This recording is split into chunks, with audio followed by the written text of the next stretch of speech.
Park bench, park bench, park bench, park bench. Hi. It's another episode of Park Bench. And what better way to start this episode than introducing my guest, all the way from Japan. It's the one and only Arnab Chanda.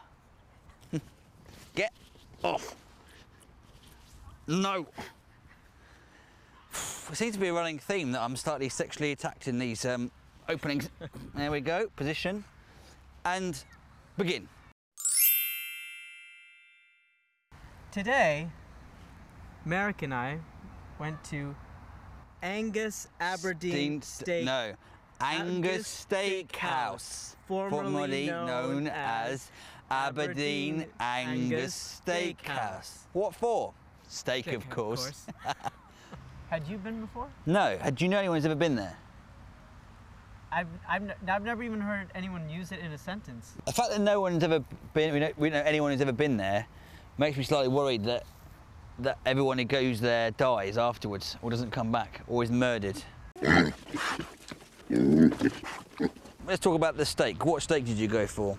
I went for rump. Yeah, mine was an undercooked rare. I mean, you can barely ever get undercooked rare. I mean, you probably, if you just cut it straight off a cow and left it in the sun, it would be slightly rare. What do you think of the service there today? We were attended to by, what I could tell, all females. Yes, I think so. I think it'd be fair to say yes. The girl that served us, she wasn't from the UK. She wasn't from the UK. Do you think she was slightly sarcastic with us or not? Yeah, she was, but she didn't know that we were so savvy, so we just took it. But we could have called her on it. What would you have said if I'll be the waitress? Yeah.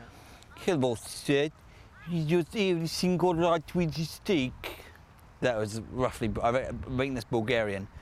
Hello, says everything got right with the steak. Oh, you mean this steak?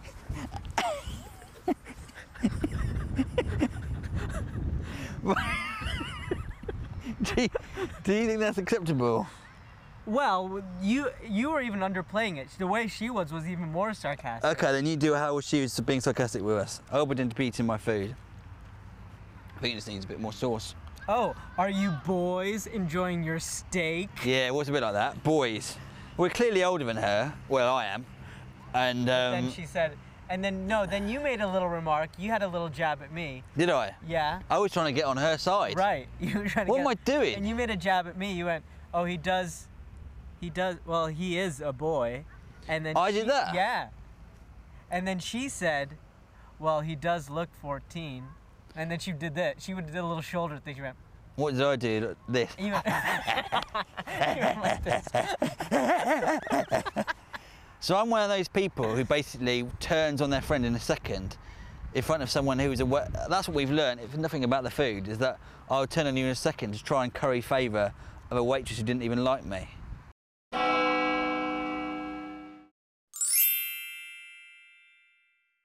Because there was no one else there, we couldn't even people watch because there was no one to watch. We could watch people outside the window. You were commenting on various boys, by the way. You made it look like I was looking out the window looking at boys. I wasn't. It was a social comment that a lot of the people walking past were how feminine the boys had got. Because I noticed that the boys were something more feminine than the girls. And that's right, Seagull. And then I said, but girls don't seem to like feminine boys, right? Like they dress them up as feminine and that they don't like them. And then you said... I said girls like it when you throw them against a wall. And I didn't say it like it was a factual thing. I said it as a sort of half-joking thing. But what he's done now, he's twisted it around so I'm advocating violence towards women and that they would appreciate that sexually. That's not what happened. No, I wish I'd have filmed the conversation. There was a glint in your eye. I mean, you weren't doing... Are you inventing glints in my eyes now? No, I know when you have a glint. Okay. And there was a glint, and you weren't being serious. It was a very nudge. Wink, thing. Wink, yeah. I mean.